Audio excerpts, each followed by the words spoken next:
Napakaganda po ng lineup natin ngayon. Kaya exciting. Top 6 answers are on the board. Bukod sa muka, pwede rin magkapareho ang blank ng kambal. Go! Tenes. Magkapareho ng ng baba. Gender. Gender. Ng gender. Meron pong kambal na hindi. Yes. Diba? Sabi ni Tita Nes, kambal na pareho talaga ang gender. Nandiyan ba ang gender? Yes. Bukod sa muka, pwede rin magkapareho ang blank ng kambal, Tita Liz. Magkapareho ng height.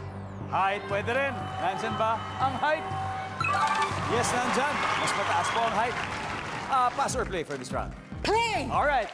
Tita Nes, balik po muna tayo. Team call will play for the round 1. Doc Beatrice, bukod sa mukha, pwede rin magkapareho ang blank ng kambal. Ano kaya? Siyempre, ugali. Ugali. Yes. May mga kaibigan ka bang kambal? Yes, and parang napapansin ko na magkaugali talaga sila eh. Pareho. Pareho talaga. Maliban sa mukha. Survey says, Yes, I knew it. bukod sa mukha, pwede rin magkapareho ang blank ng kambal. Ano kaya? Itsura. Over appearance. Kasi bukod sa mukha, Appearance. pero itsura meaning yung overall It's- appearance, yeah, diba? appearance. Ang itsura. Wala, baka understood na sa mukha. Paulo, bukod sa mukha, pwede magkapareho ang blank ng kambal. Pareho ng build. Built. Build. Yan. Kambal eh, Mas kambal. ganun, di ba? Mas ganun siguro ang built. Pangangatawan. Nandiyan ba ang built? Uy! Okay, Team Loveliness, usap-usap na kayo. Ma'am Liz, kailangan makakuha niyo po. Bukod po sa mukha, pwede magkapareho ang blank ng kambal. Magkapareho ang complexion. Complexion. Yan, dapat. Pareho ng complexion. Wala. Alright, Team Loveliness, Mamu. Isang tama sagot ang kailangan natin, Mamu. Apo, bukod po sa mukha, pwede magkapareho ang ano ng kambal.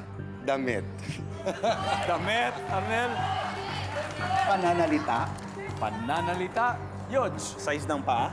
Size ng paa. Tita Nes, isang tamang sagot lang po. Ano kaya ang pipiliin ninyo? Bukod po sa mukha, pwede magkapareho ang blank ng kambal. Size ng paa. Size ng paa. Nandyan ba ang size ng paa? Wala. Alright, let's see kung ano yung mga nandyan na hindi natin nakuha. Everybody, number 5 muna. Number 5 tayo. Buhok. Pareho ng haircut o kaya ng kung babae siguro parehong nakatali or whatever. Number 4. Sapatos. So, iba yung sapatos sa size ng paa. Although pwede isipin mo na parang may-aring Yun ay pareho. actually. Pero yun kasi talaga yung specific na sinagot sa survey namin. Sapatos talaga. Sapatos. Tapos, ang number 1 ay damit. Tama ako, damit. Pareho ng damit. Good. So, umariba agad ang team ko sa unang round. Meron na po silang 38 points.